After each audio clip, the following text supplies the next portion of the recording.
السلام علیکم ورحمۃ اللہ وبرکاتہ۔ روشنی سب کے لیے چینل پر آپ کا خیر مقدم ہے۔ ناظرین محترم، آپ سب خیریت سے ہوں گے۔ آج میں آپ کے سامنے ایک ایسے موضوع کو لے کر آیا ہوں جو درود پاک کے تعلق سے ہے۔ درود پاک ایک ایسا وظیفہ ہے جو ایمان کو جلا بخشتا ہے۔ درود پاک ایک ایسا وظیفہ ہے جو ایمان کو مضبوط کرتا ہے۔ درود پاک ایک ایسا وظیفہ ہے جو ایمان کے اندر چاشنی پیدا کرتا ہے۔ درود پاک ایک ایسا وظیفہ ہے جو ایمان کی جڑوں کو مضبوط کرتا ہے۔ درود پاک ایک ایسا وظیفہ ہے جو محبت کو بڑھاتا ہے۔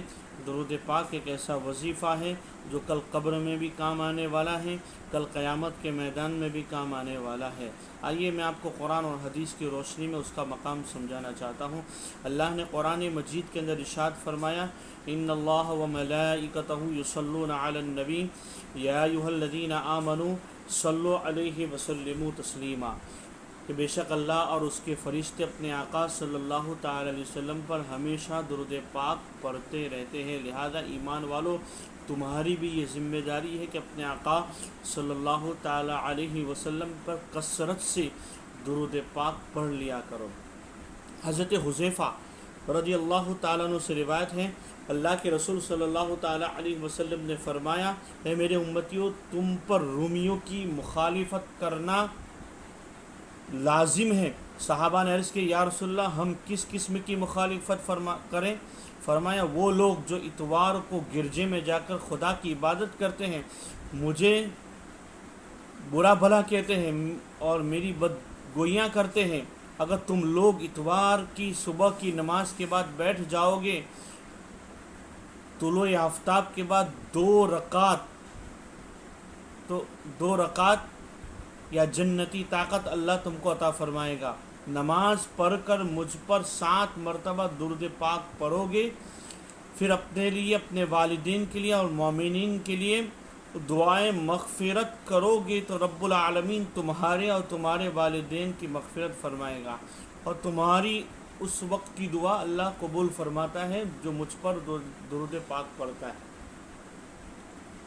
حضرت مولانا جلال الدین رومی رحمۃ اللہ تعالی علیہ اپنی کتاب مثنوی شریف میں واقعہ نقل فرماتے ہیں کہ اللہ کے رسول صلی اللہ تعالی علیہ وسلم کے جسم مبارک پر کبھی مکھی نہ بیٹھتی تھی، کیونکہ اللہ نے مکھیوں کو جسد اطہر پر بیٹھنا اس لیے حرام کر رکھا تھا کہ انہیں آمیزگی غلاظت پسند تھی، مگر شہد کی مکھی دربار رسول میں حاضر ہو کر کبھی لباس پر، کبھی جسم اقدس پر تصدق ہوتی تھی۔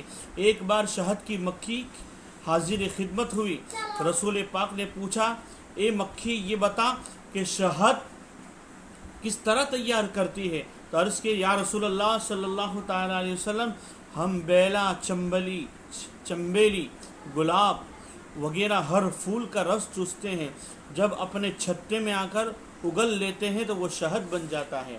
تو اللہ کے رسول صلی اللہ تعالی علیہ وسلم نے ارشاد فرمایا، ان پھولوں کا رس تو پھیکا اور تلخ ہوتا ہے، لیکن شہد میٹھا کیسے ہو جاتا ہے؟ تو یہ بتایا کہ ان پھیکے رسوں میں شیرنی کہاں سے آتی ہے؟ تو شہد کی مکھی نے جواب دیا، گفت چوں خانم بر احمد درود، می شود شیری و تلخی را ربود۔ یا رسول اللہ، ہمارے منہ اور پیٹ میں شکر نہیں ہے، لیکن جب ہم پھولوں کا رس چوس کر پرواز کرتے ہیں تو آپ پر درود شریف پڑھتے رہتے ہیں، آپ پر درود پاک پڑھتے رہتے ہیں اور اپنے چھتوں تک پہنچتے ہیں، تو شہد کی یہ شیرنی آپ کی درود پاک کی برکت سے میٹھا ہو جاتا ہے، اور آپ کے نام کے صدقے سے شہد میٹھا ہو جاتا ہے۔ سبحان اللہ! جب درود پاک کی برکت سے پھولوں کے پھیکے رسوں میں مٹھاس پیدا ہو جاتی ہے، تو ہم گنہگاروں کو بھی اس بات کا یقین رکھنا چاہیے کہ اگر ہم اپنے آقا صلی اللہ تعالی علیہ وسلم پر درود پاک پڑھیں گے تو یقیناً اللہ تعالی ہمارے روزگار میں بھی برکت عطا فرمائے گا اور ہمارے ایمان کے اندر جلا بھی بخشے گا۔ حضرت مولا کائنات علی مشکل کشا رضی اللہ تعالیٰ عنہ وہ فرماتی ہے کہ ایک مرتبہ ہم آقائے کائنات صلی اللہ تعالی علیہ وسلم کے ساتھ سفر میں تھے۔ جب ہم سفر میں تھے تو اچانک ہم نے پہاڑ کے پتھر پر ایک چیونٹی کو دیکھا جو اللہ کے رسول صلی اللہ تعالی علیہ وسلم پر درود پاک پڑھتی تھی۔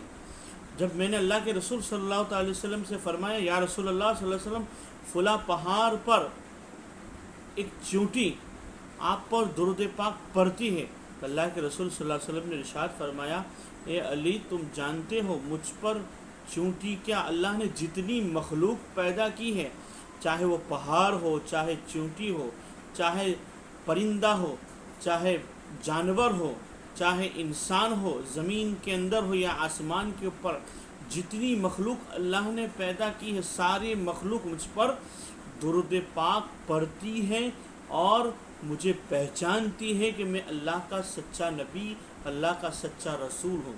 تو حضرت علی نے فرمایا یا رسول اللہ صلی اللہ تعالی وسلم ہم تو سب سے زیادہ حقدار ہیں، اس لیے کہ ہم تو آپ کے امتی ہیں، ہم تو آپ کے غلام ہیں۔ تو اللہ کے رسول نے فرمایا اے علی جو میری امت میں کوئی شخص مجھ پر کثرت سے درود پاک پڑھتا ہوگا تو میں کل قیامت کے دن اس کی شفاعت کروں گا۔ سبحان اللہ، کیا بات ہے درود پاک کی فضیلت کے تعلق سے۔ یقیناً ایک غلام کو یہ عقیدہ رکھنا چاہیے درود پاک کے تعلق سے اپنے آقا صلی اللہ تعالی علیہ وسلم پر۔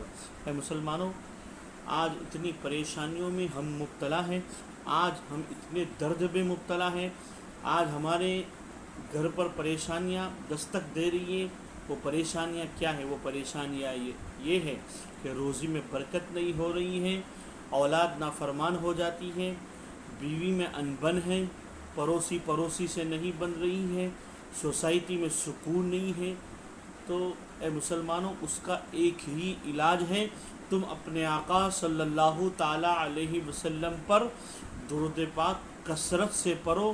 یقیناً اگر تم نے دل سے اپنے آقا صلی اللہ تعالی علیہ وسلم پر کثرت سے درود پاک پڑھا ہوگا تو دین و دنیا کی نعمتیں تمہارے گھر پر اترے گی۔ اللہ کی بارگاہ میں دعا ہے کہ ہم تمام مسلمانوں کو درود پاک کی کثرت اور درود پاک پر یقین رکھنے کی توفیق اور رفیق عطا فرمائے۔ وآخر دعوانا الحمدللہ رب العالمین۔